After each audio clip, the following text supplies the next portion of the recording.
Yo everyone, welcome to another event of the Monthly Dev.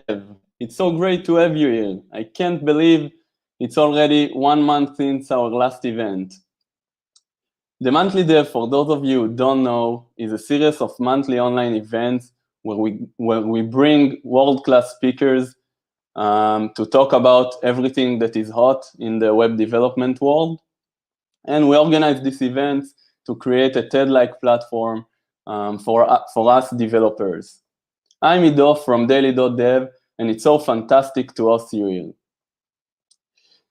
For those of you who don't know daily.dev yet, it's a great platform that aggregates development news from all around the web.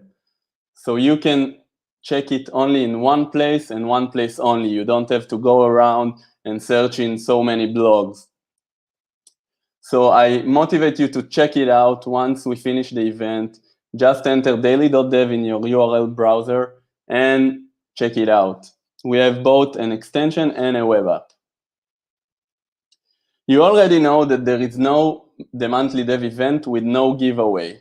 So I would like to kickstart this event with an awesome giveaway that we are doing right now. So make sure to publish a selfie to the social media and add the hashtag #TheMonthlyDev, and we will send a sticker pack to each and every one of you who will do it. Again, just upload the selfie with you and the stream behind you, add the hashtag #TheMonthlyDev, and we will send you the stickers right away. And at the end of this event, we will share a small teaser towards the upcoming event that we have on March. So make sure to stay until the end to reveal the teaser. And without further ado, let's start this event already and let's get it going.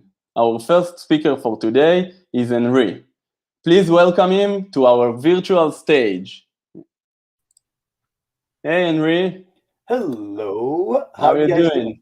I'm very good. Thank you very much. Thank you for having me. I feel great. You know, I slept kind of all right. You know, and I'm sort of happy to talk about the things that I love, which are images. So, yeah, man, I'm ready to get rocking. Yeah, and I can't wait to hear you already. Picture formats can be so dazzling. So take it from here, and the stage is yours. Thank you very much. Well, thank you very much. I'm glad to start. So the first thing I'm going to say is you can see this address on the screen, bit.ly/pictureperfect_DD. You could actually download the slides right now. I hope you're on Wi-Fi. Well, hopefully, because you're at home, I suppose. And because it is a PDF, it's a little large, but I mean, you can do that right now so you can follow along. That being said, let's get cracking.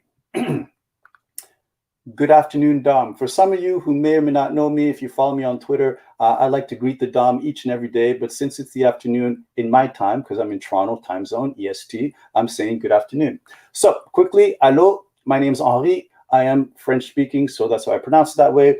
Henri Helvetica is my Twitter handle, so you can ask me any questions there. You could tweet me, you could send me hate tweets, whatever. But if you have questions, you could also hit me up there without a doubt. I'm from the greatest city on the planet, which is Toronto, Canada. YYC is the airport code. If you're ever up here, I know you're going to enjoy it. That being said, let's get cracking. Welcome to Picture Perfect. We are going to focus on the future of image formats. This is something that's near and dear to me. I've been following images for a little while, and I think we've had a bit of an inflection point the last little while, so I'm here to talk about that. So I hope you'll enjoy this. Let's get going. Now, 2020, what a very interesting year. I think it was a big year. Would you say?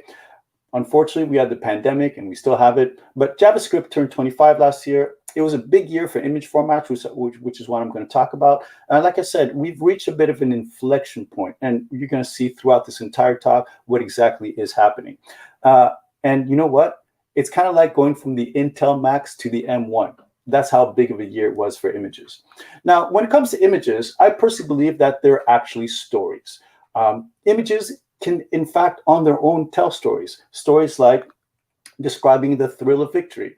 Images can also describe the agony of defeat. But since we are talking about stories, and I'm a bit of a raconteur, come along with me, and I'm going to tell you this story about images. Now, This story starts on the internet. Surprise, surprise. But specifically, it started in February 1993 at the National Center for Supercomputing Applications in Illinois. That's over in the USA. And that's where the good people, a group of engineers, built one of the very first browsers called Mosaic. But in an email exchange, one email read like this: I'd like to propose a new optional HTML tag, IMG. That was from Mark Andreessen, and that's the actual timestamp. Now, we're here talking about images. Now, slow down for a second and think about it. Imagine the world without images. Imagine the internet without images. It's almost inconceivable. And this is one of the reasons why the images were sort of like introduced, because, again, getting back to what I was saying, images do tell a story. And the good people over at Mosaic, Mark Andreessen and his crew, believed that it would drive experimentation on the web.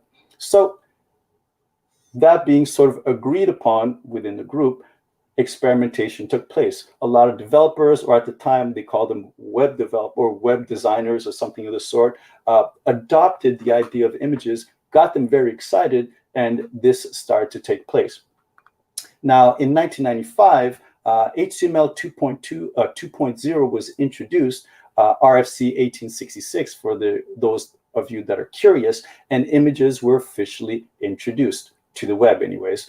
That means that in November of last year, images on the web turned 25 years old. Amazing. But we cannot talk about images, or at least modern formats, without doing a bit of a retrospective. So we're going to do this. We're going to do this very quickly. We're going to start with the graphics interchange format, which is the GIF. Yes, say it again, the GIF. Now, this was a lossless format, which is why they're always big and heavy. It had some transparency, only transparent or not. We're going to talk about that later as well. 256 colors. It provided animation, that same animation that makes it very popular to this very day. But, it is an old format. In fact, it's 33 years old. We then had the portable network graphic, also known as the PNG or PNG. Now, this was another lossless format, again, made for large images, came in two flavors, PNG 8 and PNG 24, had an alpha channel this time. So it is a transparency channel with sort of like gradient transparency, if that makes a little bit of sense. It had animation, or still has animation, but I would not recommend it. Please do not use APINGs. And this format is 24 years old. We then are going to talk about the scalable vector graphic, also known as the SVG. Now, I've put in a little asterisk right there simply because it is not a raster format. And this conversation is really going to deal mostly with raster images. Now, the one thing about this one is, it's amazing for logos. It can be compressed because it's really textual based. It's very scalable. Also provides some transparency and can be animated. Now, this format is, well, a little long in the tooth, 20 years in age. Now, finally, we're going to talk about the Joint Photographic Experts Group, or the JPEG. Now, this is the absolute workhorse. It's pretty much the predominant format on the web. Now, finally, we had a lossy format, which is why, again, it became a web favorite. Amazing for photos. It had an alpha channel, depending on the flavor. If you went with the JPEG 2000 or an XR, we'll talk about that in a hot minute.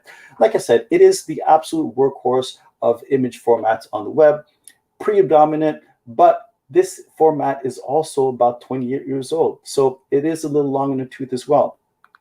Now, I've been mentioning age in all these formats. What does this mean? Well, it means that when I think of these images, these four images, I think of these four gentlemen right here, the Rolling Stones.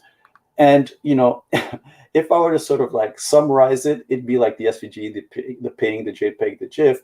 But to really dispel what I'm trying to discuss is the fact that combined, all these formats that we're talking about are 104 years old. So with that being said, you have sort of like legacy technology, that we're working with. It's kind of like, and we're going through this bit of a change right now, a bit of an inflection point, as I mentioned earlier. So it's kind of like when we went from vinyl to CD to MP3, or even CD to MP3 to streaming, which is more or less where we're at right now. That was technology sort of taking place.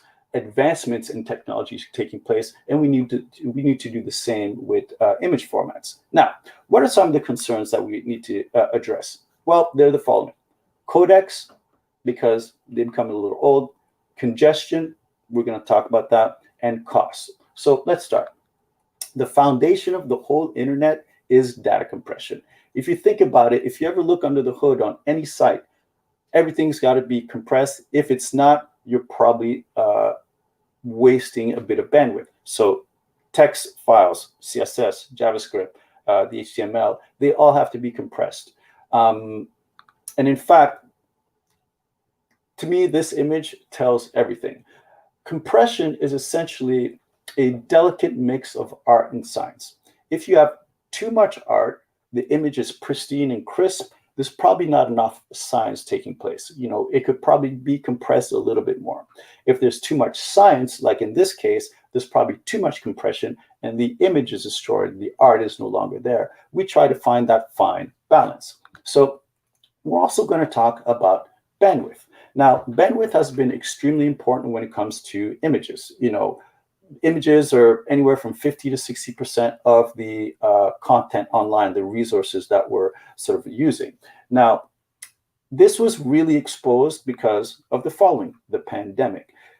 This year, or last year as well, you'll see that with everyone sort of, you know, doing their work, COVID-19 really exposed some of the challenges of the net, because we were working from home, learning from home, conferencing from home, and doing these online events from home as well. And early on, Fastly released some of this data to sort of explain exactly what was taking place everywhere across the world, and at least across the locations that they sort of like surveil. You can see that the internet traffic change was right through the roof. And in fact, download speeds for the most part also went down. Basic facts. Now, if we start to look at how the web is sort of built and constructed, you can see this is a sort of like a chart of the bytes per page on for images. So you can see that the desktop up 50% over a 2-year period, mobile up 82% over a 2-year period. That's not the best. Now, if we look at the total image requests over that same period as well, they're actually down, which is actually good news most of the time. But if you start to combine those two data points, we have greater image weight and less requests. Well, that is not good news. That's like getting more work and less time to do it. So these are things that we try to address, the image weight. Also, when it comes to images, there's a very important element to it, which is patents and royalties. Some of you may remember a few years ago, in 2017, I believe, HEIF was introduced by Apple. People got excited. Twitter was exploding. It was like, yeah, new format. Well, it never really took off because of patents and royalties. No one wanted to pay the royalties to use the format. Now, in fact, if you go back in history, I believe this might have been in 95.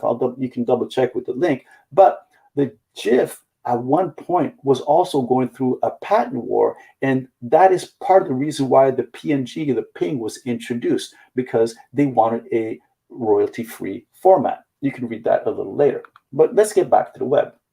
So I just went through 4 formats: JPEG, the PNG, the ping, the SVG, and the GIF. There's one saying that we have in the web performance space: the quickest request is the one that's never made. That's totally true. But I kind of remixed it to say the smallest image is the one that's never requested. But like I said earlier, images are super important. People love them. They delight. They can really enhance an experience. So how do we work with images as best as possible? Well, we're going to talk about this future. Now, the future images can't be really, we have to talk about the fact that we are in a moment of modern web development. And that's what it's all about. Now, seeing that images are the most abundant resource, they can provide the most abundant savings. Yeah, I'd say so. That gets a green check. But seeing that the JPEG is the most abundant format, it will also provide the most abundant savings. That gets a green check as well. So let's start. I'd like to introduce you to a format called the JPEG XL. Now, you might look at me and say, what's that? Well, let me explain. The JPEG XL was conceived in about 2 to 3 years ago for the 25th anniversary of the JPEG. There was a call for paper and 7 submissions were made. 2 were selected, 1 was PIC, 1 was FWEEF. Now, PIC was a format that Google had been sort of secretly well, not so secretly, but they had been working on the side to replace the JPEG. FWEEF, which stands for Free Universal Image Format, was a project by Cloudinary, who was also working on sort of modernizing the image format. So they got together and created the JPEG XL. Now, what about the JPEG XL makes it excellent?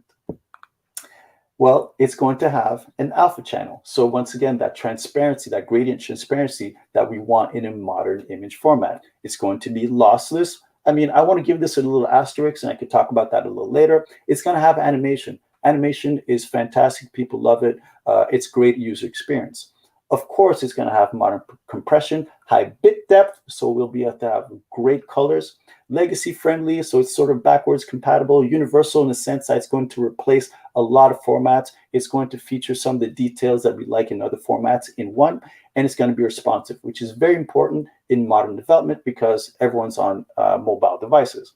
But most importantly, it's going to be royalty free. That, again, I'll talk about that a little later. Now, we have a breaking news update. Earlier this year, the JPEG XL, the bitstream was frozen.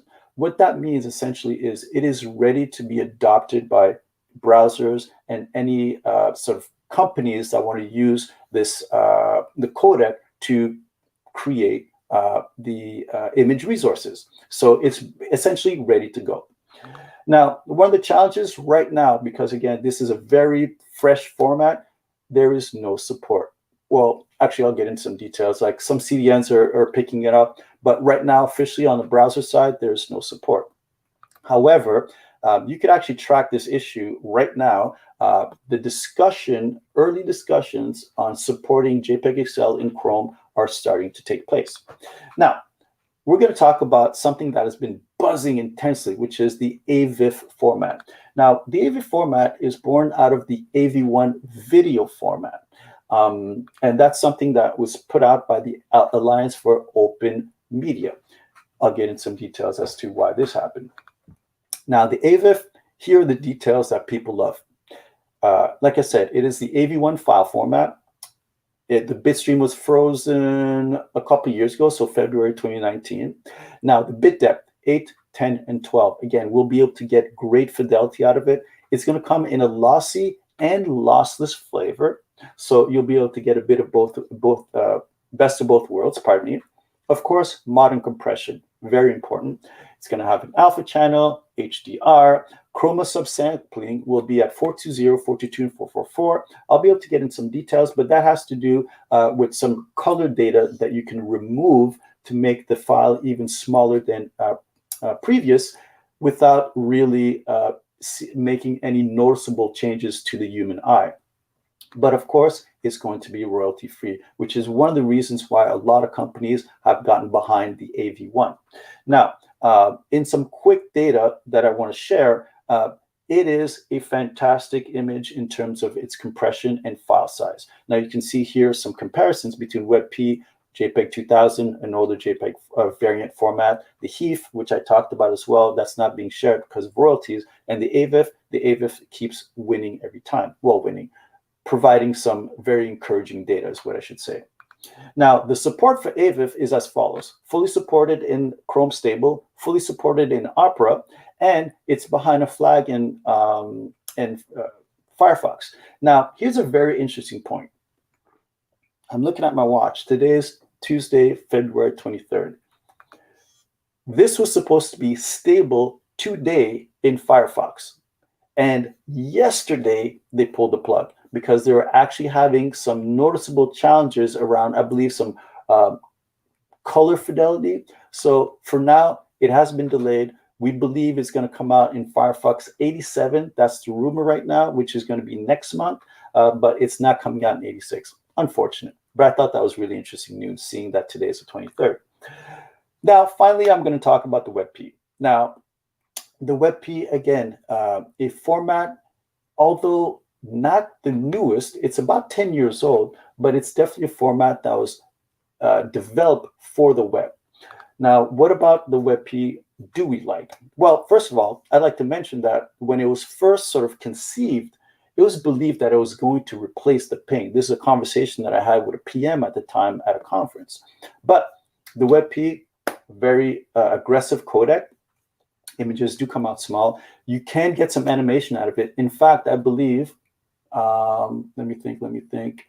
Tumblr is using animated WebPs right now. Lossy and lossless flavor, 8-bit depth, transparency, 420 chroma subsampling. But like I said, it is 10 years old, so it's not super long in the tooth, but it's been around.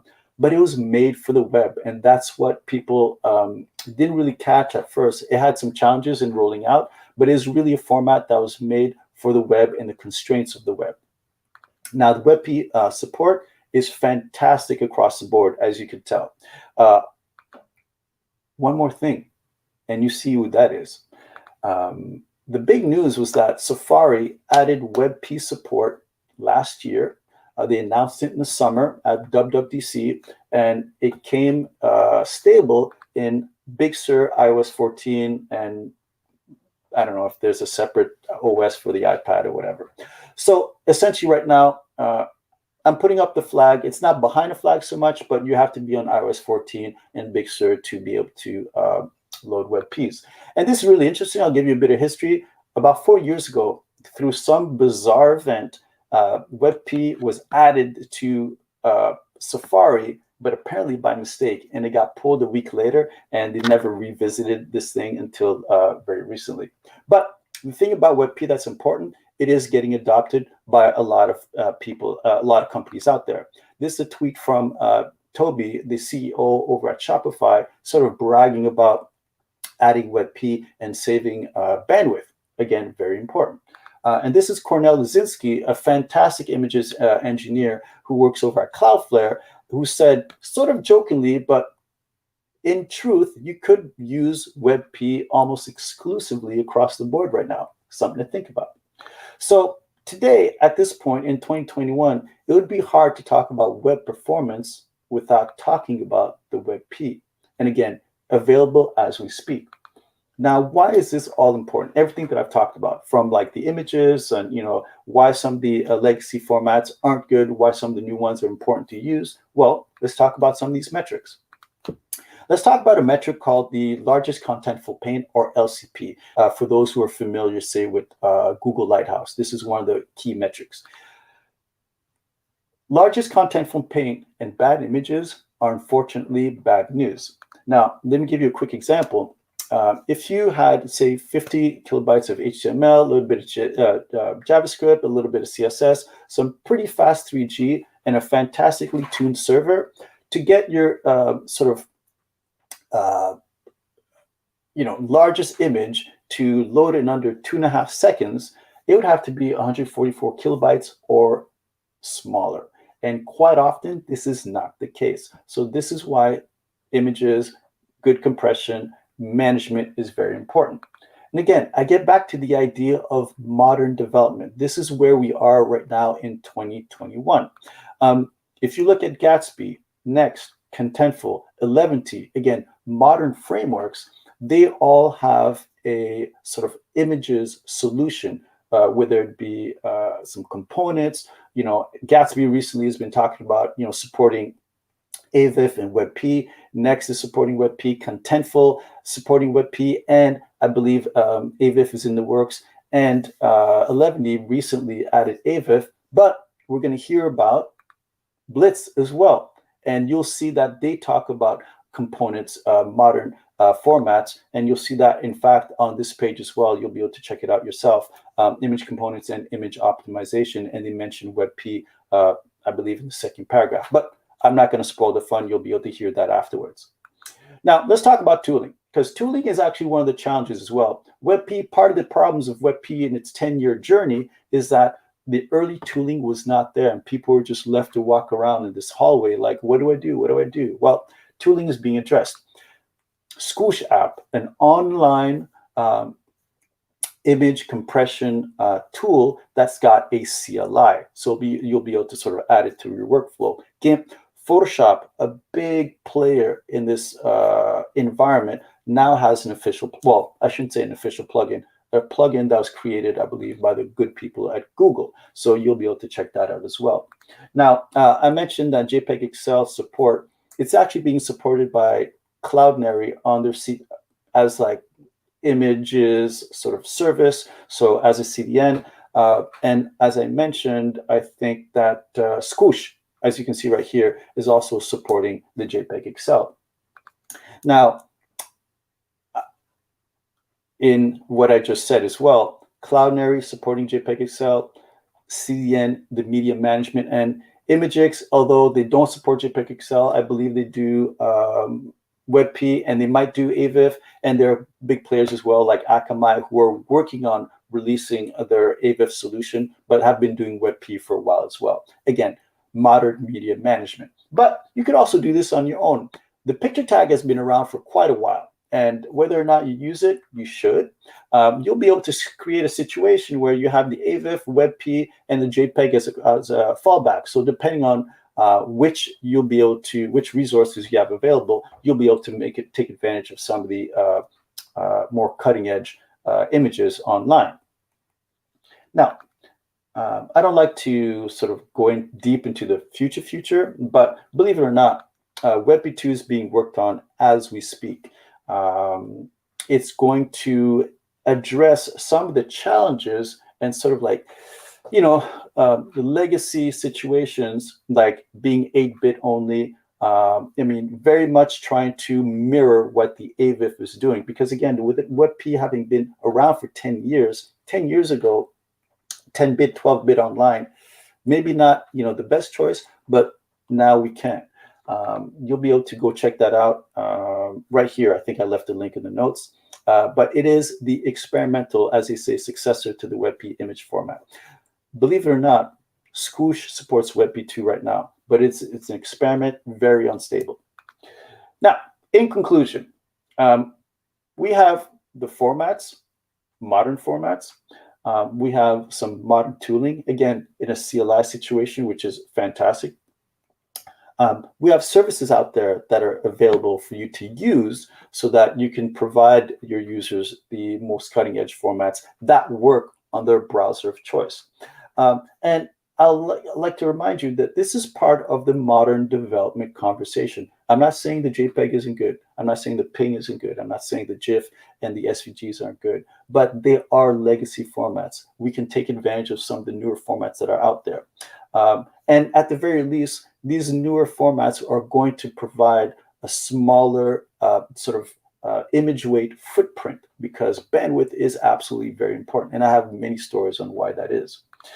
And in a final sort of like PSA, last year I organized a series of talks around this very situation, new formats, because 2020 was like a big year, a big inflection point. So we had some fantastic guests talk about this. That's the address for all the videos you can go watch. I didn't mention at the start, but I organized a Jamstack Toronto meetup. Come check it out. We have a lot of great conversations there around modern development. And finally, merci. If you have questions, hit me up on Twitter. I'm super happy to answer them as much as possible. The slides are available. And I think that's all I have to say. I hope that wasn't too fast. And hey, thank you very much. Actually, we have one question from the audience. Okay. Let me see. I guess I can stop this. Yeah, so I will read out the question so everyone can hear. Yep. So, what is a codec, and how and do we as web developers should worry about codecs now or in the future? You actually don't need to worry about codecs at all. Codec is a sort of a short form for oh my God. I'm totally forgetting. I've said it so many times. So it's essentially, oh my God, I'm blanking out. Codec is actually imagine it's the short form for, oh geez, I'm totally going to, it's hard to explain without it's the short form for there we go, coder decoder. So it's essentially what is used to process the image. All right, so they call it codec for short, but it's nothing that you need to worry about as a developer, because it's just it happens on its own.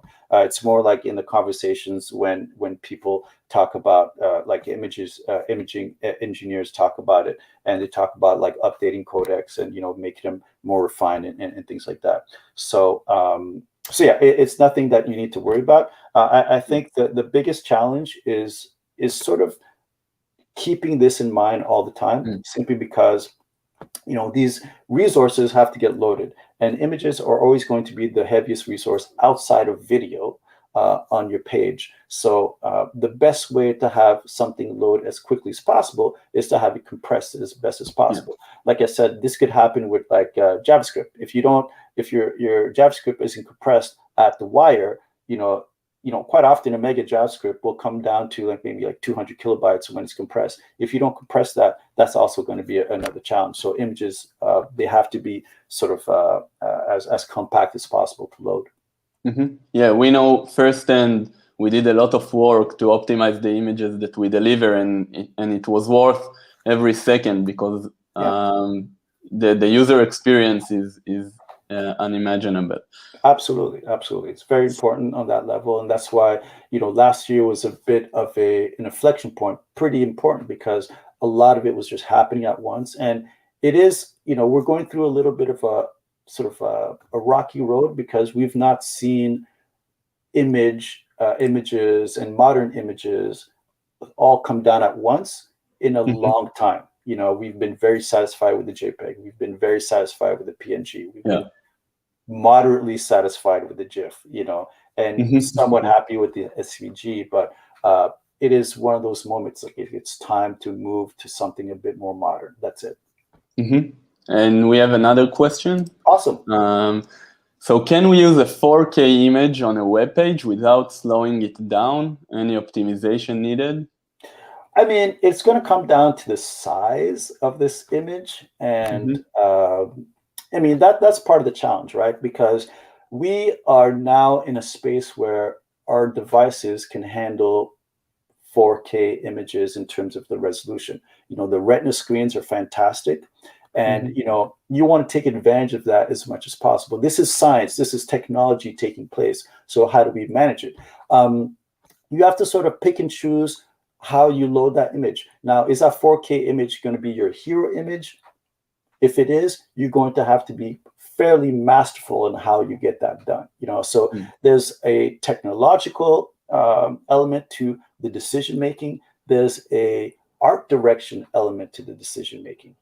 Maybe that 4K image needs to be below the fold, so not in your viewport in the first load.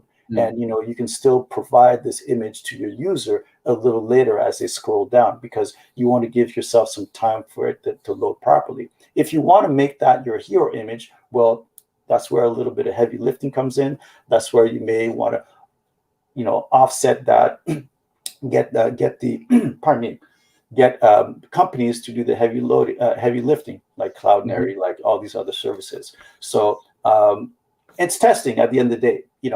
Maybe it's going to go well. Maybe you're not going to go with a full-size hero image in a 4K situation, right? So, great question. Yeah, I guess developers should try out tools like Lighthouse and PageSpeed to try out the different techniques to optimize the image and how it influences the performance of the web. Certainly, and that's it. I've always said that something may not sound amazing on paper, and chances are it may not be, but there's nothing like testing to find out what is actually going to happen. So, but yeah, I mean, but ultimately 4K, as a hero image or just in general, I'll say like tread lightly, but just do the testing. And I just recommend that you don't make that your hero image, so that you can give your page some time to load it up. And lazy load, by the way, because people may not always see that image, etc.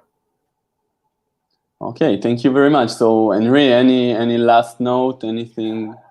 I mean, just have fun, Yeah. go take pictures, like I'll give you a quick example. I mean, I mentioned that, uh, you know, part of the need has been, royalty free, formats and whatnot. And yesterday, I don't know if you watched any of it, but NASA was releasing all these amazing photos of the lander that made it to Mars, and it was Mhm. fantastic. And one of the engineers had mentioned that they're using FFmpeg to process the images, and the computer on board was using Linux. And he was saying, like, shout outs to the open source community, because it was an important moment to have that to be able to happen in space. So Yeah. royalty free open source images, a big deal. That's why JPEG Excel is where it's at. That's why AV1 and AVIF, that's a conglomerate of companies that are like, we need open source formats, and the WebP ultimately was one as well. So super duper important in that sense. So shout outs to the open sourcer, like the one we're going to talk to in a hot minute, Brandon. Woo! No doubt. Yeah, so thank you very much, Henri. Thank you for joining us. It was such a pleasure. Merci. It was a pleasure. I had a great time. Like I said, I like to talk about this stuff. Anyone wants to chat away with me again, I'll be on Twitter watching. So thank you very much. Bye-bye. All right, cheers. So before we proceed to the next speaker, before we proceed to Brandon, we'll talk about Blitz.js. I would like to tell you a little story, a quick story. Our team loves side projects. I don't know if you know it, but daily.dev started as a side project 3 years ago. And ever since, we fell in love with side projects. So last week, we decided to build a new side project, and it's a game, actually. As a developer, we hear hundreds of buzzwords throughout our career. So we decided to put it on a test and see how many buzzwords you know. So we created the buzzword quiz, which is actually a spoof to the good old logo quiz. So after the event, I welcome you all to try it out. It's buzzwordquiz.dev. And let's see if you can make it to the Hall of Fame and show off your score. One last thing, if you don't participate yet in the giveaway, make sure to upload a selfie to Twitter, add the hashtag #themonthlydev, and we will send out stickers to each and every one who will upload the selfie. So we want to see our faces on Twitter. We want to make some noise so everyone will join this awesome live stream. And let's do it. So coming up next is Brandon. Brandon will teach us how to create web applications in no time. So please welcome Brandon on stage. Hello. Hey, how are you doing? Great. It's awesome to be here. I wish I could see all of you in person and see your faces, but this is second best. Yeah, I think we can all feel the enthusiasm and the motivation of the crowd. They want to hear you already talking about Blitz.js and your revolutionary framework. Yeah, so go ahead. The stage is yours. Thank you very much for Awesome. joining us. Awesome. Well, this is perfect timing for you all to be watching this, because just last week was the 1 year anniversary of the launch of Blitz. And coinciding with that, on Wednesday, the exact 1 year anniversary, we launched the official beta release. And so Blitz is now in beta, which means that now is a good time to start building a production application on it. We're expecting a 1.0 probably in April, around April. And so, yeah, let's get into it. Why Blitz exists and what makes it so awesome. So I was building full stack React apps for a number of years, and I happily put up with the complexity and struggle required to do so. And I did that because I loved building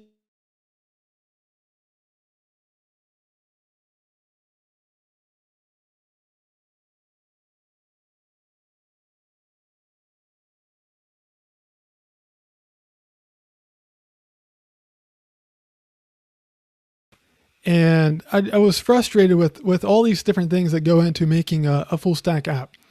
Anything that got in the way of me adding features slowly depleted my morale.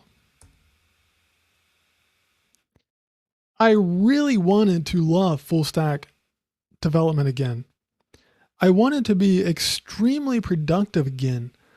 I wanted to focus on building features more than just shuffling data all around the universe from my front end to my back end and back and forth. And so I decided enough was enough, and I set out to build the best possible developer experience for building full stack React apps. So yes, that was kind of ambitious, but here we are. So there were two things that I had to have to achieve the developer experience that I was going for. Number one, it had to be monolithic. And monolith means that you have one thing to develop, one thing to deploy.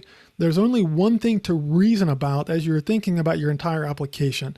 And so all your code is together. You can use, the same code anywhere within your app, front end, back end, and it just kind of all works together very nicely versus having separate, things to manage. So secondly is I wanted to get rid of the API.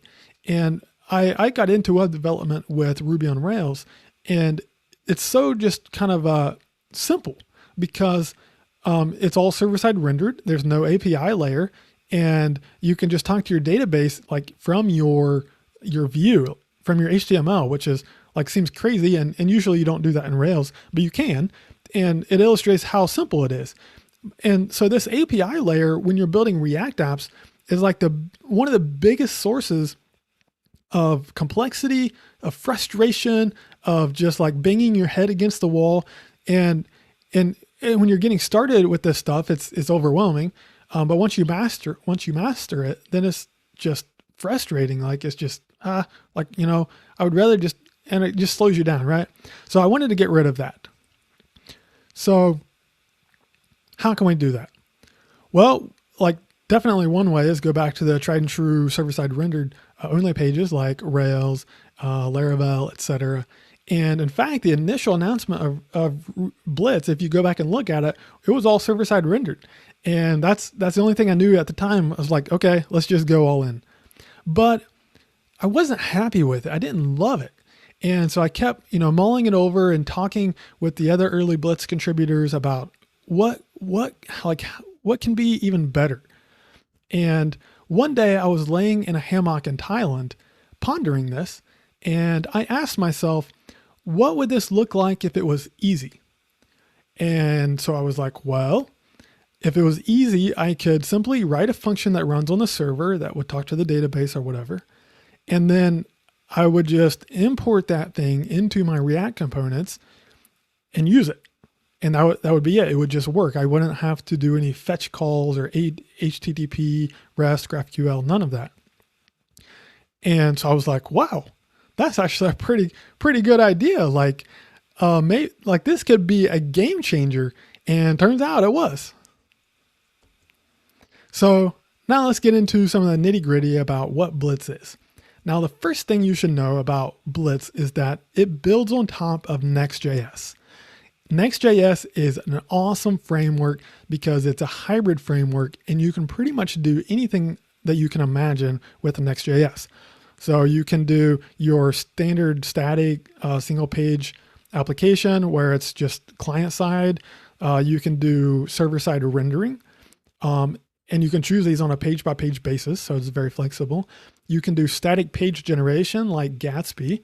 Okay. And then you can also have API routes. So that's like what else is there to do? Like I can't think of anything, right? So that's awesome. So Next is an awesome foundation to build on, but Next is very minimal and hyper focused on what they do, which is great for them. But for us who are building full stack applications, there's a whole host of other libraries and components and things that we need that Next doesn't provide. And of course, you can cobble them all together by yourself, but who wants to do that over and over, right? So that's where Blitz comes in. Now, I'm going to go just list the 7 foundational principles to give you an idea of like our vision and where we're going with Blitz. So number 1, full stack and monolithic, which I mentioned. API not required, which I also mentioned. So it means that you could also add a REST or GraphQL API to your Blitz app. And some people do that. Number 3 is convention over configuration, or in other words, great defaults. Okay, so you just have great defaults. If you're just doing the kind of the standard way, it just works. But you can also change and configure things if you want. Number 4, loose opinions, which kind of fits in with that, is that we have an opinion on how to do a lot of different things, but they're not strong opinions. So we say like, yeah, we recommend this, but we totally let you do something else if you want to. And so we're much more flexible than Ruby on Rails in this respect. Number 5, easy to start, easy to scale. Number 6, stability. So once we get to 1.0, we're going to implement a stable, predictable release cycle where there's like a new release every so many weeks. The next release is in a beta period for a certain number of weeks. And then we'd also have like a long-term support release. And so we want to add something that is very stable and allows you to depend on it for your application and your business. And number 7, community over code. We really value community. And in fact, I sort of built the community before I built the framework, because when I announced Blitz, there was no GitHub repo. There was just a couple hundred lines of prototype code on my computer, and I gathered a bunch of people around that helped build it out. So what you see today is very much a product of the community and not just me. All right, so the first thing that Blitz really helps you and where it makes you feel awesome and productive is when you're setting up a new app. And so there's a lot of things that are already set up for you. Folder structure is already set up for you, so you don't have to think about how to do that. ESLint is configured and ready to go. Prettier is set up to automatically format your code. Husky is set up to run lint in format whenever you run git commit. Jest is set up for testing, and some of your code already has test, ready, set up and running for you. As the database layer is ready to go, so it comes with SQLite by default, so you can just run it. But then it also works with but any other database. It's database agnostic. Forms, we give you a choice when you're generating a new app from various form libraries, and you can pick one of those, and we'll generate a nice form abstraction so you can get straight to writing forms instead of integrating or like setting it up. And then a big one, which is one of my favorite features, is that user sign up, login, and log out is already set up for you in new Blitz apps. So that means you don't have to set up authentication ever again. It's already done. It's so awesome. And then along with that is password reset flow is already set up for you. And so like what else is there to do? So you can generate, your Blitz app in 10 minutes and then you can be done for the day. All right. So the second kind of big thing to know about Blitz is it comes with Prisma by default as the database access layer. And Prisma is a ORM for Node and TypeScript and JavaScript.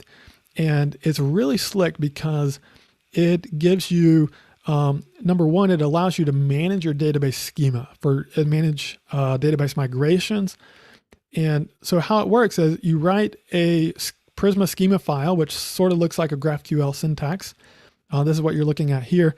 And so you can easily define your models, the fields on your models, those things, the relationships between your models. And then you run Prisma generate or Prisma migrate, and it'll generate or update your database to match this. Okay. So that's the number one thing.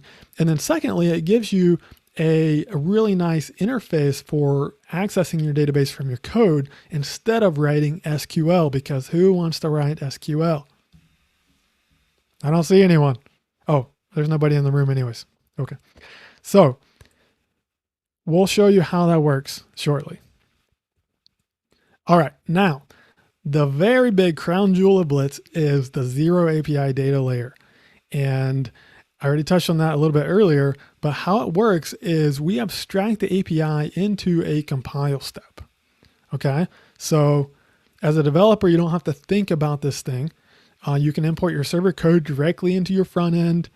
And what it looks like in Blitz apps is Blitz queries and mutations is what they're named after.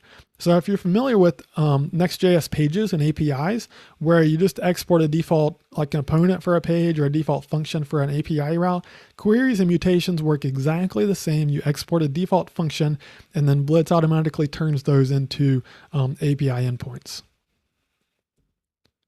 And then, of course, you can add API as you want.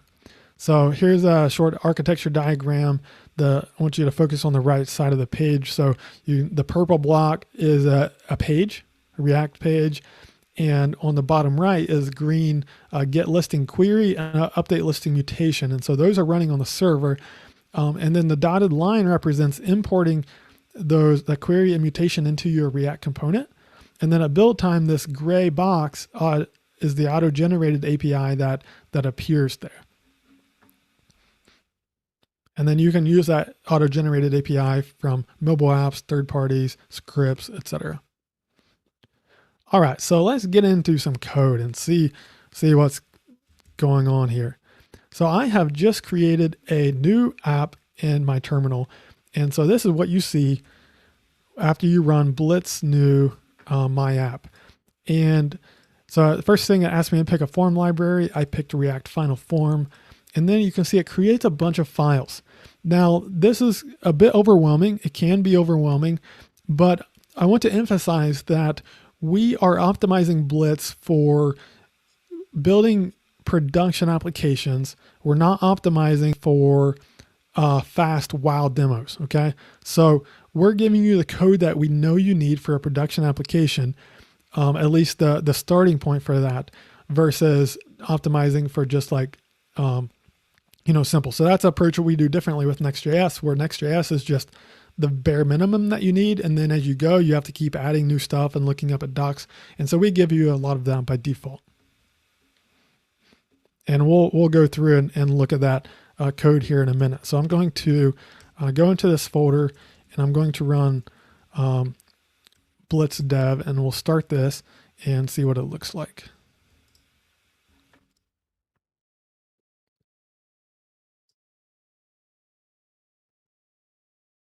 Okay, and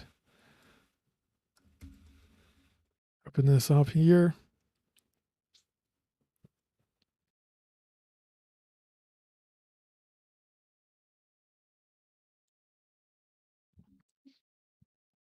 Okay, so this is what you see when you start a new app, and it gives you this short little starting page.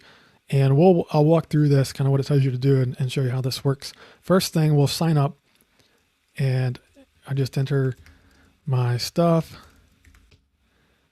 And there. So now I can see I already have a user ID of 1 and a user role of user. So I can log out, I can log back in, and it just works. Awesome. So let's go look at some of this code.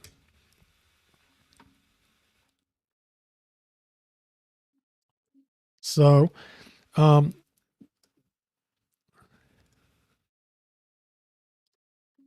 close a couple of these files. All right. So this is your top level folder. There's a number of config files. The two kind of key things to notice is the app folder, which has a bunch of all of your core app code, and the DB folder, which has instantiates your Prisma client, and then your schema.prisma file, which is where you define your models. And so you can see we have a user session and a token model set up by default. Okay, now under the app folder, we have API, so you can put API routes in there. We have pages, so you can put your pages in there. And then we have a core, which is where you put kind of things that you're going to use throughout your application. So components, hooks, layout components, all of those are organized under app core. And then there's a auth folder, which has all of the things related to your auth. So it has auth components, it has auth mutations, and auth pages. Okay, so let's look at the, so let's go to the sign up page this one. And this is where we just signed up. So you can see it's very basic right now. But we import a sign up form. And then you'll notice that there's some things that Blitz adds. So like we have this feature where you can set redirect authenticated to, and in this case, it's a home route. So this will automatically redirect. If someone's logged in and they go to this page, it'll automatically redirect them to somewhere else. So that's super cool. All right, now in the sign up form, this is kind of standard, React stuff.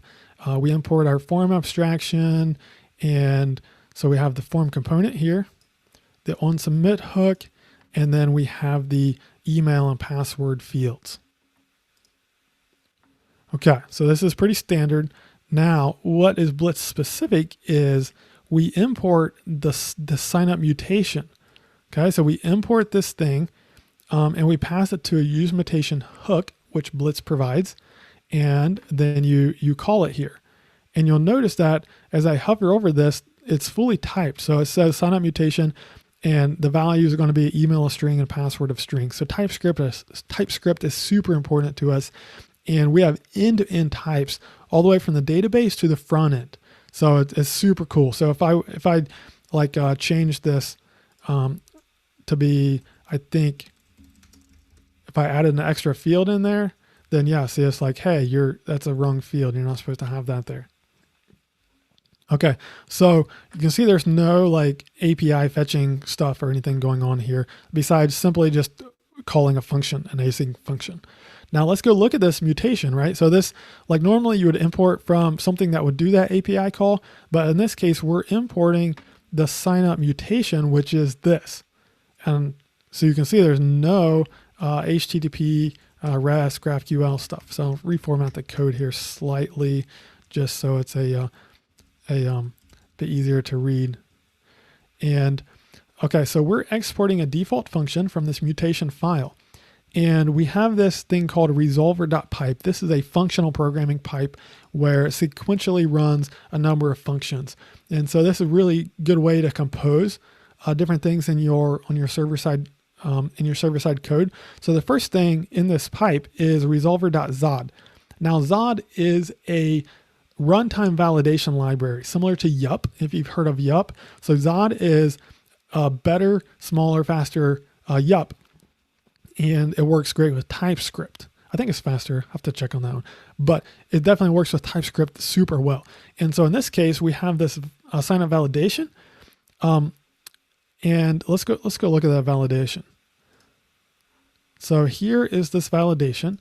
And so this Z comes from Zod.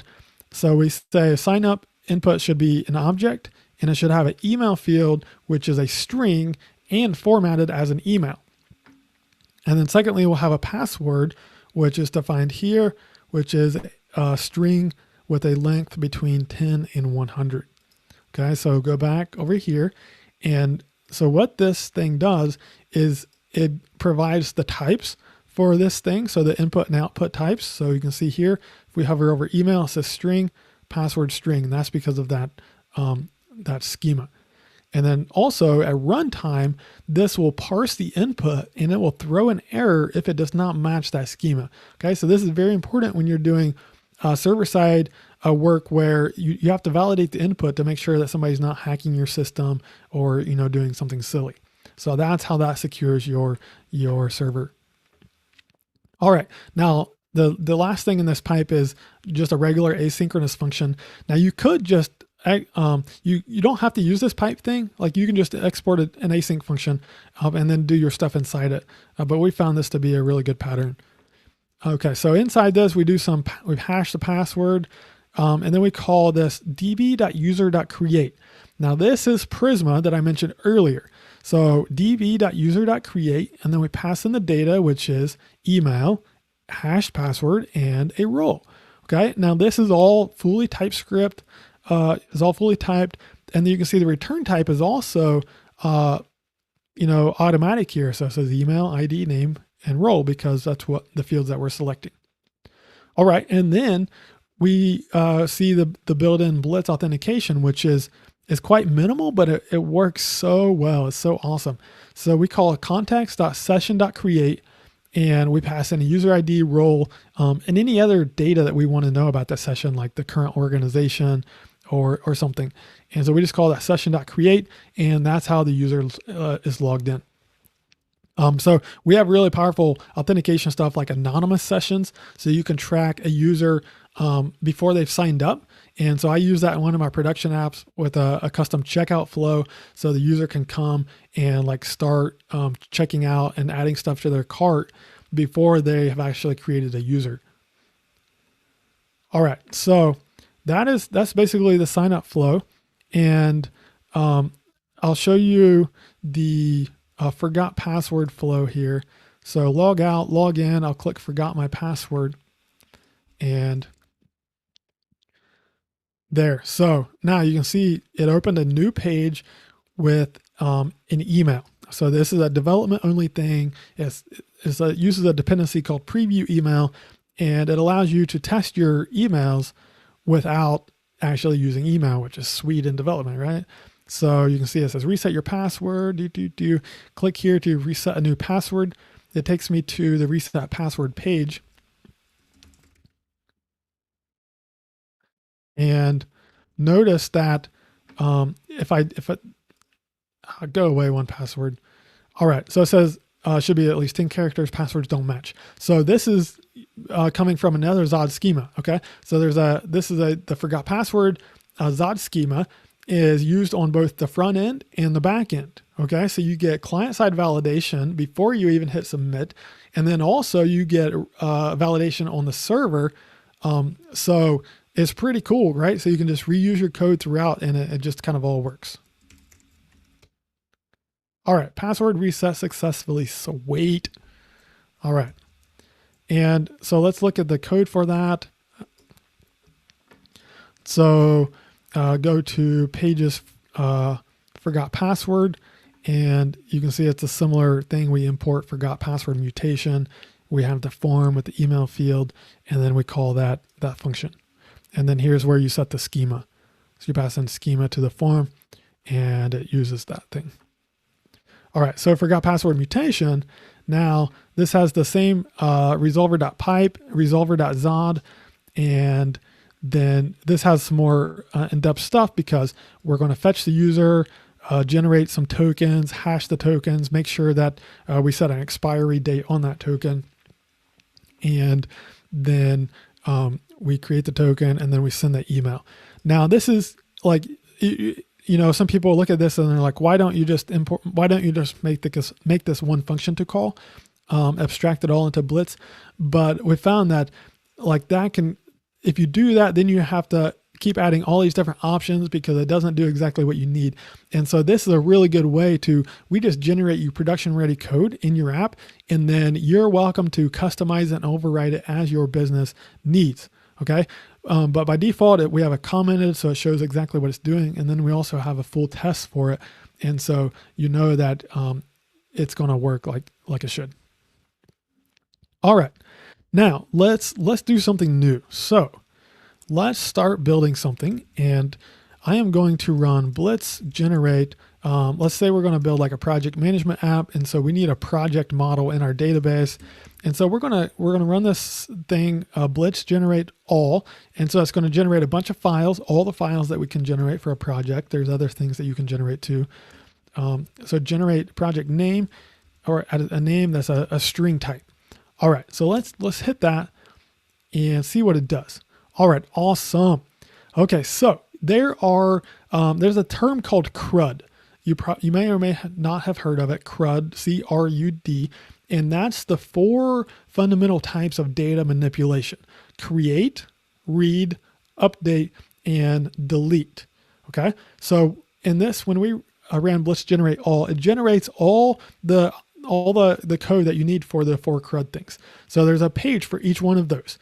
You have there's a page for reading the list of projects, a page for creating a project, a page for viewing a project, and then editing that project.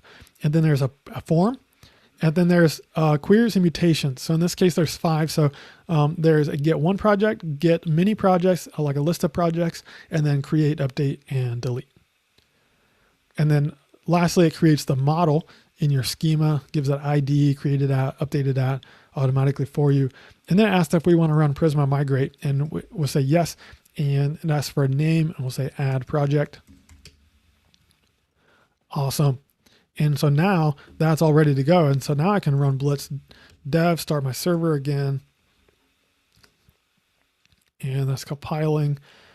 And we'll go back to our app here and reload.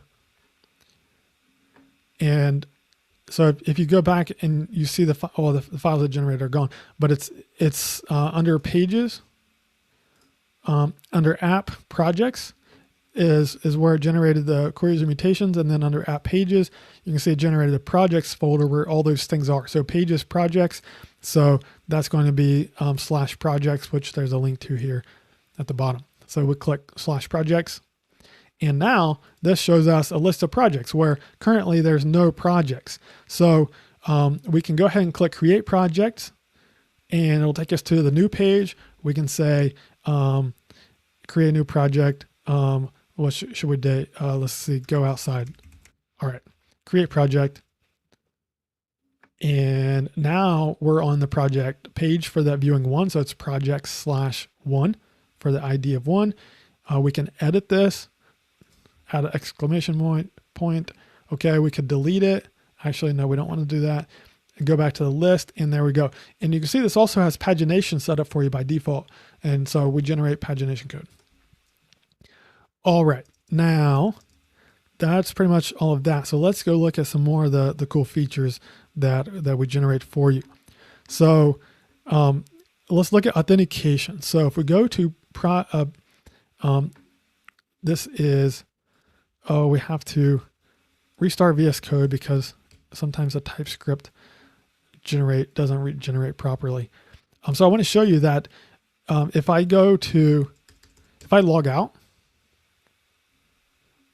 log out, and then I go to projects, I'm not allowed to view that page, and it's asking me to log in.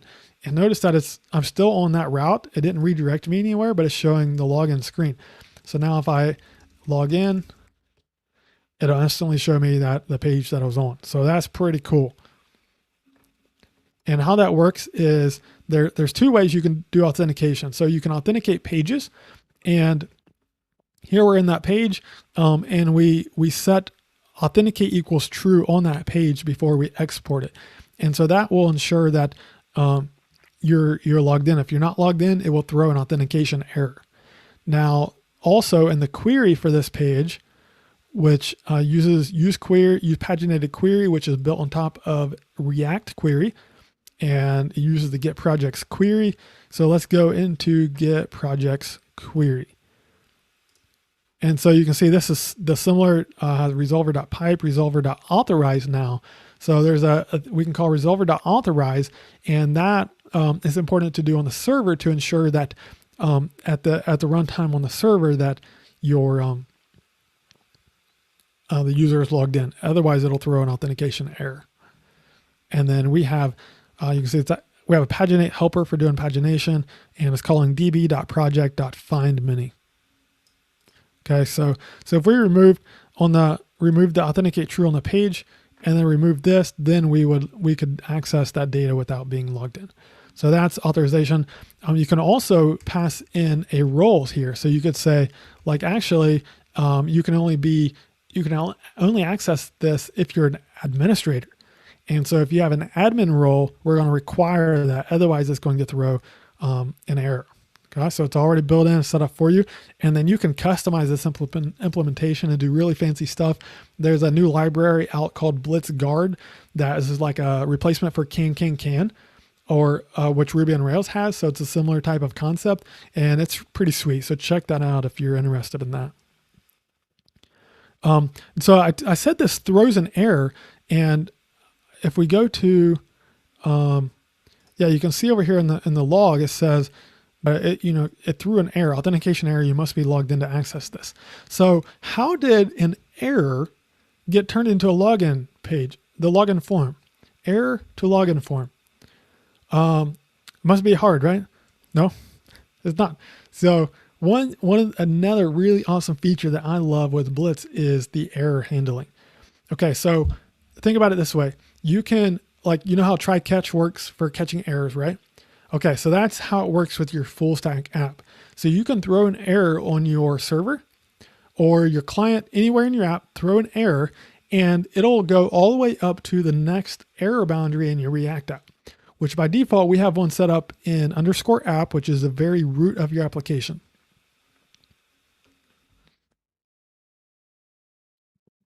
Okay, so this has error boundary component here, and then how we handle that error is this fallback component. And so we go error. If the error is an instance of authentication error, which comes from Blitz, then we're going to show a login form. Otherwise, if error is an instance of authorization error, so if you're logged in but don't meet the required role, then we'll say, sorry, you're not authorized to access this. Please try again another day. Otherwise, show just a regular error. Okay, so you can throw an error anywhere in your client or your server, and it'll come all the way up here, which is pretty cool. Pretty cool if you ask me. All right, so let's look at, I want to show you the types again. So if we go to get projects, you can see that this is typed as projects. You can see that this is an array. And so if we get the first one, then you can see the fields on that project, created at, ID, name, updated at. Now notice that this is created at is a date, okay? So if you've done any API stuff, you know that you have to turn dates into strings to send them across the API. And then on the front end, you have to convert them back to a date if you want to manipulate them, which is just annoying, right? Like, why do we have to do that? Well, in Blitz, you don't have to do it because it just works just like you want it to. So we'll go to the projects index page, and we'll look at the return type here. So this is projects, same thing. Notice that the types are exactly the same. Created at is a date, ID, name, updated at is also a date. And those truly are dates right here. So we actually built a custom serialization library called SuperJSON that preserves those extra types that JSON doesn't support, like dates, maps, sets, regex, and then other things like big int and a few other fancy things like that. And so exactly what you return on the server is exactly what you get on the front end. And so as you can see, our API layer is like pretty minimal, right? So there's like what you return is exactly what you get. We're not interfering with that. We're just like making it easy. Okay, so we looked at that types. And so like if you added a field to your database, then that type would also show up right here. Okay, because these types come all the way from the database. Thanks to Prisma. Thank you, Prisma. Okay, we talked about error handling. All right, so let's do one more thing here. And before I get back to my slides, so this is something pretty cool. So we're going to add a model with a relationship. So I'll show you how that works. So Blitz generate. In this case, we're going to generate a task. Okay, so we have multiple projects, and then each project can have multiple tasks associated with that. So we're going to say Blitz generate all task. We're going to give it a name of string, and we're going to say it belongs to a project. And so this is going to set up that relationship in the database. And then also add a parent flag of project. Possibly we'll optimize this so you don't have to pass the parent flag. But in this case, you need to pass a parent flag, and so all the code generates correctly. All right, so we do that, and it generates basically all the same code, except this time all the pages are nested under a specific project. So this is a pretty common pattern if you're kind of do a RESTful style routing in the browser, which we recommend. Okay, and then it also creates the task model and it sets up that relationship. So it has a project ID, etc. So we're going to go ahead and run Prisma migrate and add task. Okay, now I actually we need to go ahead here and add one more thing to, which is the opposite side of that relationship. So a project has task that is an array of task. Okay, and so then we're going to run Blitz Prisma generate to just regenerate the Prisma. Anytime you change the schema, you have to run Blitz Prisma generate. So it updates that. And now probably need to restart VS Code again. Open that up and let's start the server.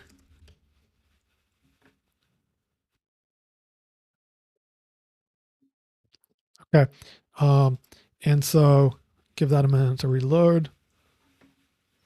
Brandon, sorry to Yes. interrupt. We have 2 to 3 minutes before the Q&A. Okay. Okay.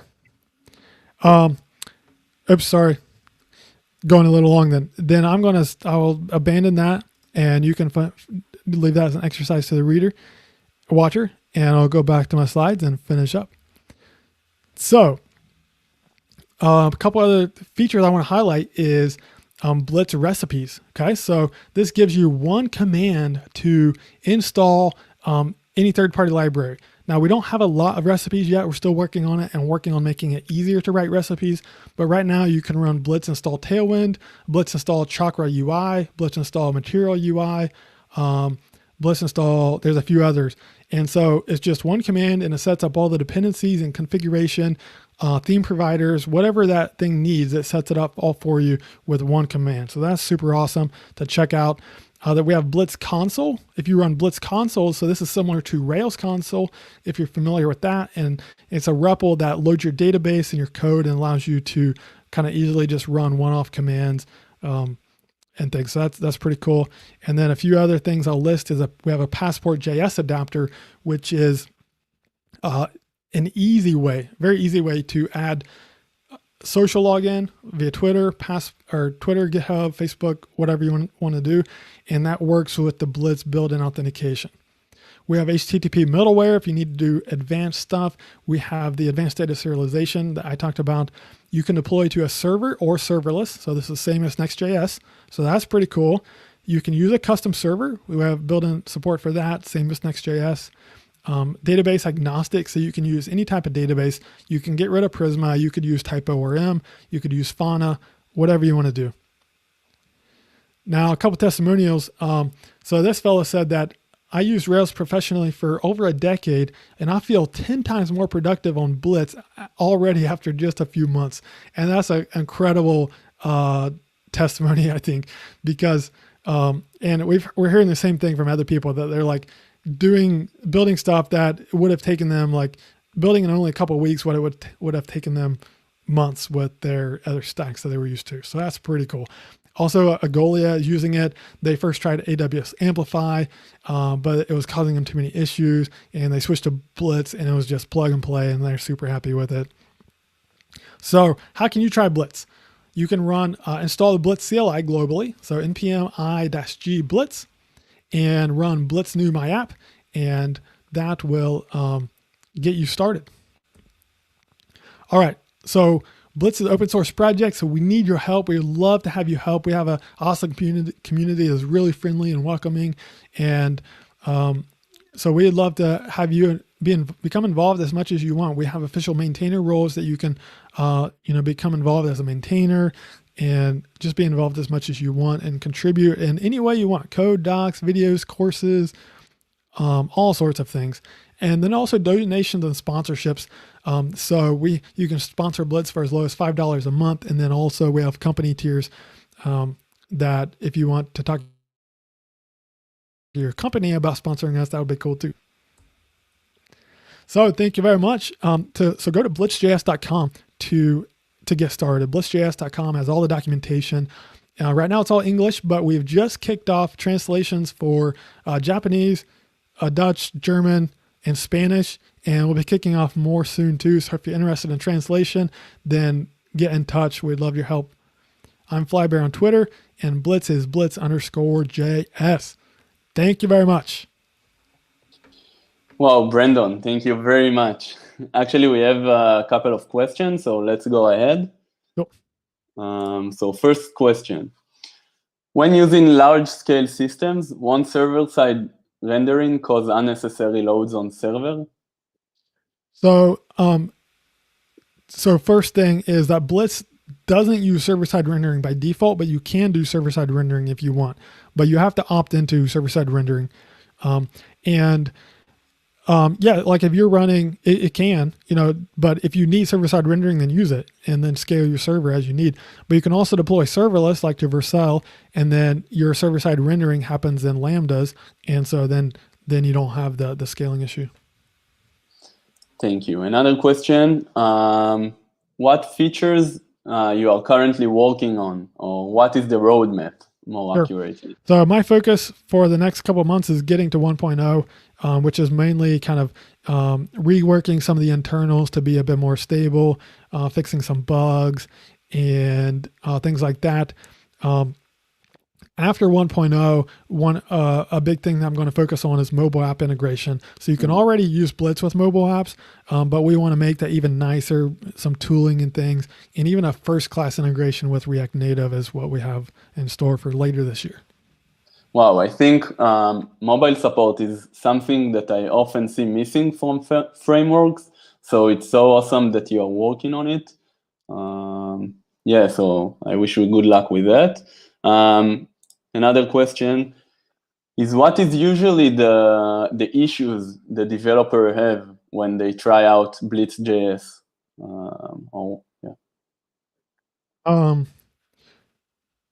Right, that's a good question. The first thing that comes to mind is on Windows. There's a number of issues on Windows right now that I think we fixed some of those. And then I'm going to be, like I said, reworking some of the internals and things that are going to fix most of those. Okay, thank you very much. People see their love to the Japanese support. They thank you for that. Yeah, but Blitz has really gotten a ton of traction in Japan, which is pretty cool. Yeah, so any last words, like something you forgot to mention? I don't think so. Yeah, just we'd love to have you try out Blitz and let me know how it goes, and happy to help in any way I can. Yeah, so thank you very much, Brandon. It was a pleasure to host you here. I hope people will try out Blitz.js and make sure to tag you or Blitz, and show off their projects. Thanks for having me. Bye-bye. Thank you.